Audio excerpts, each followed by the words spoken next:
Alright, so welcome to the actual roadblock portion of your TCP. This is where the actual stuff starts to take place, where you're searching the vehicles and where you're performing that actual roadblock so they can't get past. Now what I want you to notice is a couple different things. I have a driveway right here to my right, and you probably see a little bit of a driveway back over here to my left. That is just absolutely convenient for me. The other thing that's super convenient for me is on the other side of the driveway, the direction I want to stop vehicles coming from are two really steep ditches. And you're also going to see that there's a nice fence right there, which is going to play a really major part in my actual TCP. Now, when something's coming, notice that I got the vehicles like this right here, and you'll see that more from the other side here later. If somebody tries to plow through this, both my vehicles are in the middle of the road. The motor's not over that section of the road, they're in the middle of the road. And the weighted part of the vehicle is counterset to each other.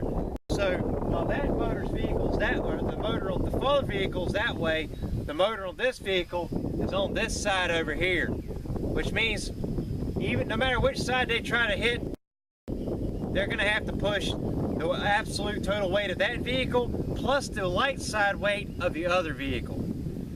So they're still going to have to basically push the entire weight of one entire vehicle out of their way. It's not going to happen. Unless they're using an up-armored vehicle and they're coming on some serious steam, they're not going to get through that. And we're going to show you a couple tricks to get through, to take out an armored vehicle in a later video.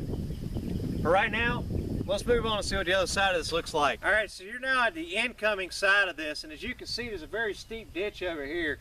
And this ditch has actually already claimed one vehicle before, drunk idiot driving. This ditch over here, same thing, and it's just as deep over here, and you're going to see that in a minute. But one thing I also want you to notice when I turn the camera is I want you to see this fence line over here. And I'm going to show you why that's such an important part of my TCP. Now, obviously keep in mind if I'm guarding a community, and that could be my house, my neighborhood, my suburb, my city, my county, whatever it is, I'm going to want to have some kind of a barrier there to prevent them from just dismounting and walking around it. You're going to need some kind of a wall, okay? And if you can't do a wall, something like HESCO barriers, a freaking cattle fence, especially if you can electrify a barbed wire fence, that's good enough, that'll get something done. Anything's better than nothing. Let's move to the other side. I'm going to show you this ditch over here real fast. This thing's definitely a lot deeper than it looks from the camera. And of course you got the truck here, and you can see the other road, the other pathway that actually goes into a field here. This, believe it or not, is actually the corner of our fence. So there's a gate right here that allows me to back this truck up, and in a minute I'm going to show you from the inside of the field what this all looks like. But there's actually a fence right here that's being hidden by this vegetation. That vegetation's got poison ivy, poison oak, barbs, briars, and a couple other things in it that I really don't want to mess with. And that's 8 strands of barbed wire.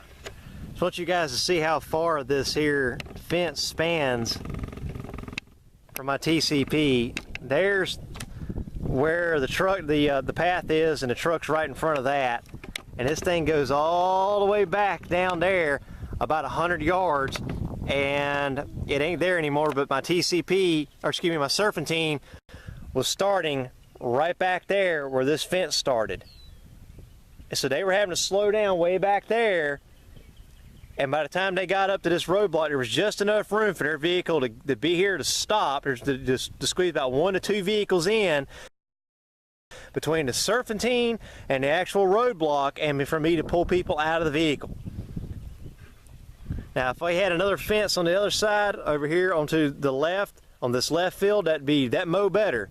But we don't at the moment, but that's okay. But what we're doing, if we had 2 fences like that, what that is going to do is create that choke point, and it's going to create that fatal funnel where even if they dismount, they have nowhere to go but forwards or backwards. Either which way, they're freaking sitting ducks for my gunners. Now let me show you what the inside of this fence looks like. Okay, so this is the inside of the fence right here. It just so happens that this actually used to be an old greenhouse here. So there's a concrete pad right here that we do nothing with, and it got this fence right here, which kind of looks almost like a wall, right? Look at how the natural vegetation is growing over the top of that 8 strands of barbed wire and created a natural wall. Well, what you can't tell, but this entire pasture is exactly like that, all the way around it. So even if they got through the natural vegetation, they still would have to contend with the 8 strands of barbed wire, which are very closely ran. So it's going to be very difficult for them to get through that. Why that's important is because this is where I'd want to be searching and detaining people.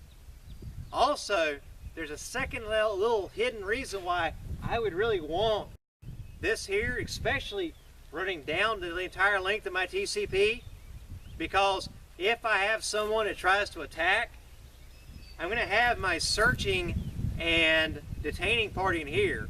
So I'd have 6 to 10 guys in here, and I'd have about 6 to 10 guys working the TCP, right? So if somebody came up and started causing problems, I have 6 to 10 dudes in a flanking position that they don't even see. They don't even know they're there. And all they gotta do is stick their barrel through the vegetation and open fire. I've already got the L-shaped ambush formed, and they don't even see the flanking element because of the natural vegetation. And even if they did, they couldn't get to them because of the barbed wire and the thick vegetation on top of the barbed wire. Plus, it also has a nice detaining area because, yeah, you got about a 200 by 100 field here. They can run all they want. As soon as they hit that wire, it's going to be an obstacle for them to have to deal with. My guards gives them plenty of time to line up. As soon as they hit the wire, pop! It's a stationary target, thus a target of opportunity. All right, let's move on.